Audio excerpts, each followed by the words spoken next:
ليلۃ القدر، یہ رات خیر و برکات کی رات ہے، اس میں ہر طرح کی نیکی، کیونکہ نیکیاں اس میں کوئی مخصوص نہیں ہیں بھی صرف تم یہ نیکی کرو گے، صرف نماز ہی پڑھو گے، صرف قرآن ہی پڑھو گے، بلکہ جو بھی نیکی کر سکتا ہو آدمی، تاکہ صلہ رحمی کے حوالے تک بھی کسی رشتہ دار سے کوئی رابطہ نہیں ہوا، ملاقات نہیں ہوئی بہت عرصے سے، یا اس کو دیکھا نہیں ہے، تو ضرورت ہے ہم کو اس رات میں اگر یہ بھی کام کر سکتے ہوں کہ اس کے گھر میں جا کر اس سے ملاقات ہو، اس کے حوال پوچھیں، یہ بھی آپ کی عبادت ہے، یہ عبادت کا حصہ ہے، نہ سمجھے کہ صرف مسجد میں بیٹھ کر عبادت ہے، کسی کی ضرورت مند ہے، حاجت مند ہے، اس کے جا کے اس کی ضرورت پوری کر دی، یہ آپ کی عبادت ہے، کچھ صدقہ خیرات ہے۔ اس لیے انسان کو چاہیے کہ ہر طرح کی بات میں اس رات میں کرنے کی کوشش کرے جتنی بھی ہو سکتی ہوں، کیونکہ کوئی خاص عبادت اس میں نہیں ہے۔ ليلۃ القدر جو ہے اس کی فضیلتی عظمتیں، اس میں دعائیں، اور دعائیں بھی جو نبی صلی اللہ علیہ وسلم نے دعا سکھائی، اللہم انک عفو تحب العفو فاعف عنی، ہم کو یہ دعا کرنا چاہیے، اور اس دعا سے ہم کو جو تربیت حاصل ہوتی ہے وہ بھی ہم کو حاصل کرنا چاہیے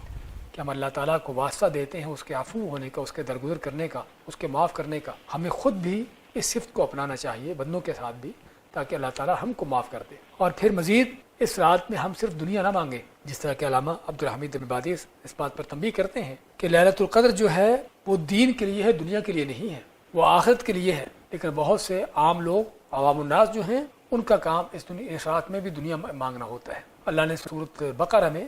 حج کے ذکر کیا، حج کے احکام کا ذکر کیا، تو کیا فرمایا؟ فَمِنَ النَّاسِ مَن يَقُولُ رَبَّنَا آتِنَا فِي الدُّنْيَا، کچھ وہ بھی لوگ ہیں کہ جو کہتے ہیں اللہ ہم کو دنیا دے دے۔ اللہ مانتا کہ دنیا ہم کو دینی یا نہیں دینی وہ ہمارا معاملہ ہے، لیکن کیا ہے؟ وَمَا لَهُ فِي الْآخِرَةِ مِنْ خَلَاقٍ، لیکن آخر میں ایسے لوگوں کا کوئی حصہ نہیں۔ لیکن نیک بخت کون ہے؟ وَمِنْهُم مَن يَقُولُ رَبَّنَا آتِنَا فِي الدُّنْيَا حَسَنَةً وَفِي الْآخِرَةِ حَسَنَةً وَقِنَا عَذَابَ النَّارِ۔ ہاں یہ ہے اصل جو مومن کی دعا ہونی چاہیے۔ اس لیے دنیا بھی مانگیے، لیکن اصل آپ کی نظریں آخرت پر ہوں، دین پر ہوں، دنیا کے اندر رہتے ہوئے بھی دین کہ دین پر چلنا، دین کی توفیق ملنا، نیکی کی توفیق ملنا، اور دین کے لیے کوئی کام کر سکنا، کوئی دین کو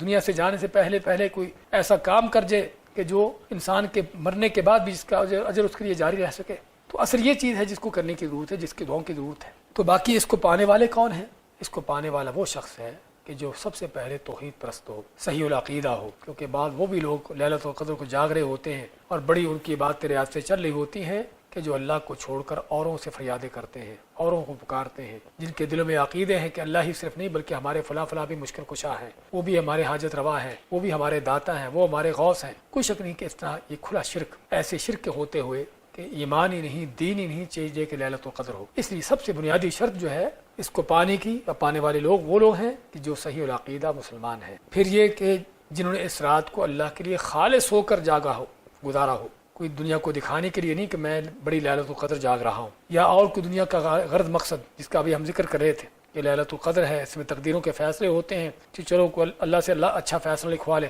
ہاں اللہ ممکن ہے آپ کی دعا قبول کر کے دنیا کے آپ کو کوئی نعمت دے دے گا، لیکن وہ ليلۃ القدر کی جو 1000 مہینے کی فضیلتیں ہیں وہ آپ کو نہیں ملے گی، وہ اسی کو ملے گی جس نے اس کو اللہ کے لیے خالص ہو کر جاگا۔ من قام ليلۃ القدر ایمانا واحتسابا، نبی صلی اللہ علیہ وسلم نے جس بات کی تنبیہ کی ہے کہ اللہ کے لیے خالص ہو کر اور سنت کے مطابق، کیونکہ ہمارے ہاں شب قدر جاگنے کی مختلف انداز ہیں، اور انداز ایسے ہیں کہ بعض اوقات فسق و فجور کے انداز ہیں کہ گانے، میوزک اور قوالیاں چل رہی ہوتی ہیں، شرک بدعات جو ہے وہ تو ہے، حتیٰ کہ فسق و فجور کے کام یہ ليلۃ القدر ہے۔ اور بعض دوسرے لوگوں نے، اور ہم بچپن میں خود بھی یہ چیزیں کرتے دیکھتے رہے کہ ليلۃ القدر کو بھی کھانے پینے کا وہ